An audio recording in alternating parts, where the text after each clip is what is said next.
Poland is gearing up for war. People are being mobilised, borders fortified, weapons built. Poland is looking to make itself ready for a potential invasion. At 3 a.m. on a Tuesday, a Polish radar operator saw something that shouldn't exist. Not a missile, not a plane, but a ghost. A probing drone from across the border. In that moment, Warsaw realized the invasion of Poland hadn't just started. It had been happening for months, hidden in the static of the sky. By March 2026, Poland has stopped acting like NATO's eastern buffer. It has become the frontline fortress of Europe. Russian military planners are discovering this the hard way. The airspace is closing, the borders are hardening, and the Polish army is expanding so fast that analysts are struggling to keep up. Poland isn't preparing for a hypothetical war. It is preparing for Russia, right now. But to understand why Warsaw suddenly decided to build the most powerful land army in Europe, we have to start with something that sounds surprisingly small: a drone.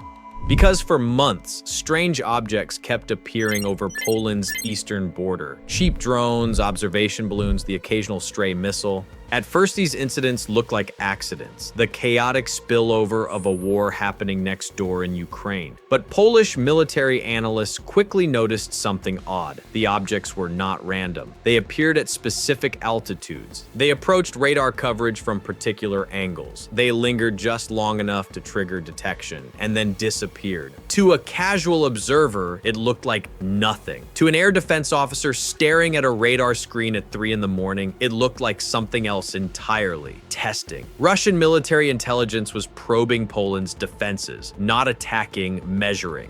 How quickly do the radars react? Which sensors light up first? How long before fighters scramble? Where are the blind spots? It was classic hybrid warfare, the kind designed to slowly map out an opponent's nervous system. But Poland's response wasn't subtle. Instead of playing this game of radar chess indefinitely, Warsaw made a decision that shocked aviation authorities across Europe. They simplified the sky. In February 2026, Warsaw officially activated Zone EPR 130.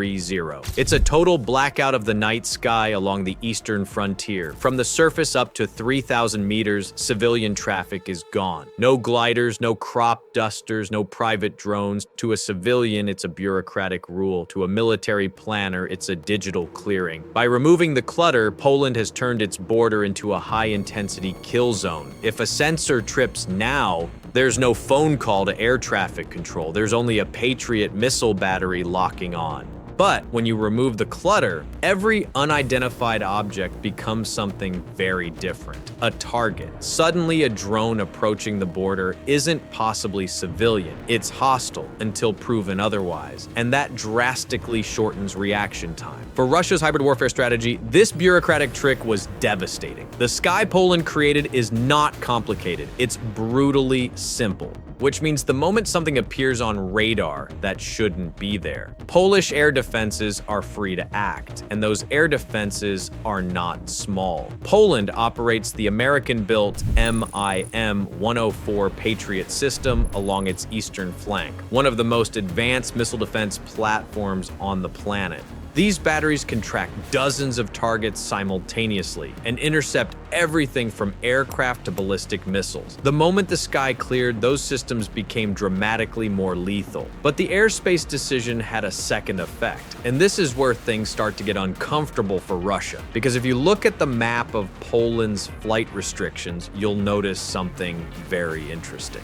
They're not random. They converge around a specific location, a small strip of land on the Baltic coast that has been causing headaches for NATO planners for decades. Kaliningrad, a heavily militarized Russian exclave wedged between Poland and Lithuania. Inside that territory are some of Russia's most dangerous weapons, S-400 Triumph batteries capable of reaching deep into European airspace. Iskander-M launchers designed to strike NATO bases across the region. From Moscow's perspective, Kaliningrad was supposed to function as a dagger pointed at the heart of Europe. But geography has a sense of humor, because the same location that allows Russia to threaten NATO also makes Kaliningrad extremely vulnerable. It's completely cut off from mainland Russia. Everything inside that fortress, troops, missiles, fuel, spare parts, must arrive either by sea, by rail through Belarus and Lithuania, or through the air. And once Poland tightened its control of regional airspace, that air bridge suddenly became much more fragile. Imagine running a military base filled with thousands of soldiers while your ability to move aircraft in and out becomes restricted, monitored, and constantly tracked by NATO radars. That's the new reality Russia faces, but airspace rules are only the surface of Poland's transformation. Because while Moscow was busy watching the sky, something much bigger was happening on the ground. Poland wasn't just adjusting its defenses, it was building something that hasn't existed in Europe since the Cold War. A mass army. And the numbers behind it are frankly absurd. Right now, Poland is building what will soon become the largest land army in the European Union. Not France, not Germany, Poland. The plan is simple in concept and terrifying in scale. Increase the professional military, expand the reserves, modernize the entire arsenal, and build a force capable of stopping a Russian offensive before NATO even fully mobilizes. The goal is 300,000 troops, but the 2026 reality is even more intense. Warsaw just issued medical commission notices to 235,000 citizens, from tech experts to students, to build a total defense model. It's a massive logistical gamble backed by a record 200 billion zloty budget. They aren't just buying equipment, they are building a deterrent so large that NATO mobilization becomes a backup plan, not a necessity. Take tanks. During the Ukraine war, the world watched Russia pull decades-old Soviet armor out of storage yards. Poland decided to do the exact opposite. Warsaw ordered hundreds of the American M1A2 Abrams, one of the most heavily armored and technologically advanced tanks ever built. But that was only the beginning, because Poland then went shopping in South Korea, and the result was a deal so large it stunned the global arms industry. By the start of 2026, the first 180 South Korean K-2 Black Panthers hit the field. To put that in perspective, in just 3 years, Poland has fielded more modern main battle tanks than France, Germany, and the UK combined. Between the American Abrams and the Korean K-2s, Poland is aiming for a fleet of 900 modern tanks by the end of the decade. That isn't just a motor pool, it's an armored wall designed to make a Russian breakthrough mathematically impossible. But armor alone doesn't win wars anymore. You also need the ability to hit targets far behind enemy lines, which is why Poland have been rapidly expanding its rocket artillery. Systems like the American M142 HIMARS are now appearing in increasing numbers inside Polish units. These launchers can strike targets more than 70 kilometers away with precision rockets, bridges, ammo depots, command posts, air defense batteries. Anything large enough to show up on a satellite image suddenly becomes vulnerable. And Poland didn't stop there either, because Warsaw also ordered South Korea's K2-39 Chunmu system, another long-range rocket platform capable of saturating entire sectors of the battlefield. Imagine hundreds of these launchers deployed along Poland's eastern frontier. That's not artillery support, that's a wall of fire. But even that is only one layer of the defense, because modern warfare is fought as much in the air as it is on land, which is why Poland had been investing heavily in its air force as well. The country is acquiring dozens of the stealthy F-35 Lightning II aircraft. These jets are not just fighters, they're flying sensor networks. Each one can detect enemy radar systems, share targeting data across NATO networks, and guide missiles from other platforms. When a formation of F-35s is operating above the battlefield, it becomes extremely difficult for opposing forces to hide, and Poland intends to have them patrolling the eastern skies. But all of these weapons, tanks, rockets, stealth jets, are still only tools. The real transformation is happening in the terrain itself, because Poland isn't just arming its army. it's redesigning its border. Stretching roughly 700 kilometers along the eastern frontier is a project known as the Eastern Shield. At first glance, it sounds like a typical border security initiative. A few fences, some surveillance cameras, maybe a patrol road. In reality, it's something much more serious. Engineers are building anti-tank trenches, concrete bunkers, observation towers, sensor grids, drone detection systems, and hardened defensive positions designed to slow or stop mechanized forces. Think of it as a modern version of Europe's historic defensive lines, except instead of relying on static forts, this one integrates drones, satellite surveillance, and mobile missile units. In other words, a digital fortress. And then Poland made a decision that shocked a lot of diplomats in Western Europe. Warsaw announced plans to withdraw from restrictions related to the Ottawa Treaty banning anti-personnel mines. To many outside observers, that sounded drastic. It's a decision that has divided Europe. But for a Pole living 10 miles from the border, a minefield is a more comforting neighbor than an undefended forest. But from Poland's perspective, the reasoning was brutally simple. If Russia ever attacks across that border, every meter of ground needs to become dangerous. It's designed to slow an invasion long enough for NATO's full power to arrive. And if you zoom out on the map, something else becomes clear. All of these preparations are converging on one particular place, a narrow stretch of land that military planners talk about with a mixture of fascination and dread. The Suwałki Corridor, a strip of territory roughly 100 kilometers long that connects Poland and Lithuania. On one side sits Belarus, Russia's closest military partner. On the other side sits Kaliningrad. If Russian forces ever managed to seize this corridor, they could connect those two territories and isolate the Baltic states from the rest of NATO. For years, analysts described the Suwałki Corridor as NATO's Achilles heel.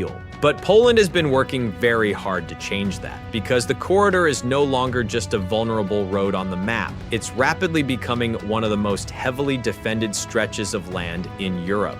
Polish rocket artillery, NATO reconnaissance aircraft, American troops rotating through bases nearby, and increasingly sophisticated surveillance systems watching every movement across the border. From Moscow's perspective, the corridor used to look like an opportunity. Now it looks more like a trap, because any attempt to seize it would mean fighting directly against NATO forces from the very first hour. And that leads to a much bigger question. What would actually happen if Russia tried? The answer is where this story becomes truly uncomfortable for the Kremlin, because Poland isn't standing alone. If Poland were standing alone, this military buildup would still be impressive, but it wouldn't be enough. Russia remains one of the largest military powers on Earth. Thousands of tanks, hundreds of aircraft, a nuclear arsenal capable of destroying the planet several times over. No single European country can match that alone. And Poland knows it, which is why the real power behind its transformation is something much larger: NATO.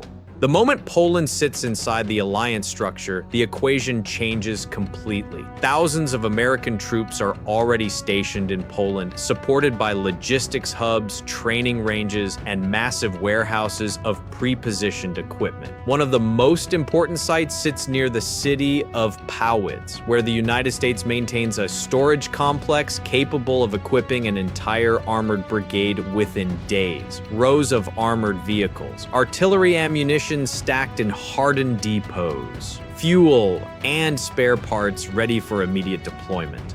If a crisis erupts, American soldiers can fly in and connect directly to the equipment waiting for them. And the moment that happens, a war with Poland stops being a regional conflict, because Poland is a NATO member. An attack on Polish territory activates Article 5, the alliance's collective defense clause, which means Russia would not just face Poland, it would face the United States, the United Kingdom, Germany, France, and the rest of the NATO alliance. That's not a border clash, that's a continental war. And Poland's strategy is built around one simple idea: hold the line long enough for NATO's full power to arrive. But Poland isn't the only country preparing for that moment. Across NATO's eastern flank, neighboring states have been making similar moves. The Baltic countries, Estonia, Latvia, and Lithuania, are turning their borders into what military planners sometimes call a demolition zone. Bridges mapped for destruction, railways prepared for sabotage, road networks redesigned with choke points capable of stopping armored columns. If Russian forces ever move west, they won't just fight soldiers. They'll fight terrain deliberately shaped to slow them down. These preparations are backed by serious spending. Estonia has pushed defense spending beyond 5% of GDP. Latvia has approved emergency plans to destroy key infrastructure in the event of invasion. Lithuania is reinforcing the same Suwałki Corridor Poland is defending from the south. Together, they form a defensive belt across the Baltic region. And the transformation doesn't stop there.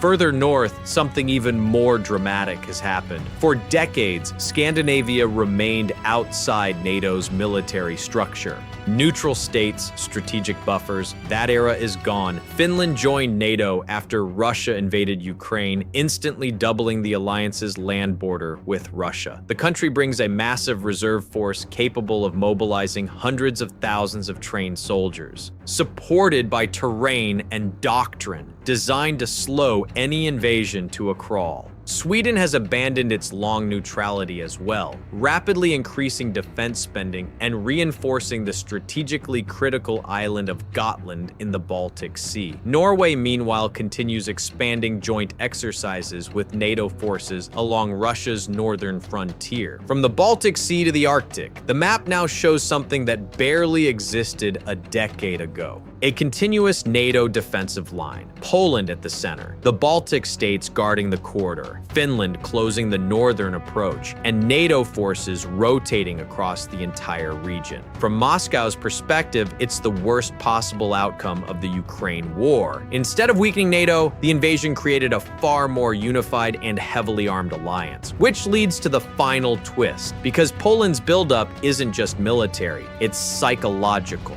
Everything Warsaw is building: fortified borders, expanding armies, missile systems, drone defenses, is designed to send a message. The days when Poland could be treated as Europe's vulnerable eastern frontier are over. Today it is something very different: a fortress, a tripwire, and possibly the most heavily armed frontline state NATO has ever had. Which brings us back to the title of this story. Poland has shocked the world before. In 1920, Polish forces stopped the Red Army outside Warsaw in what became known as the Miracle on the Vistula. And now, in the middle of Europe's largest war in generations, Poland is once again doing something unexpected, quietly turning itself into the military backbone of NATO's eastern flank. For Russia, that creates a brutal dilemma: attack Poland and risk a war with the entire NATO alliance. Ignore Poland and watch a massive military power grow along your border. Either way, the strategic landscape of Europe has already changed, and much of that change started in a country many once underestimated: Poland. The place where Europe's eastern frontier is no longer weak, but armed, prepared, and watching very carefully.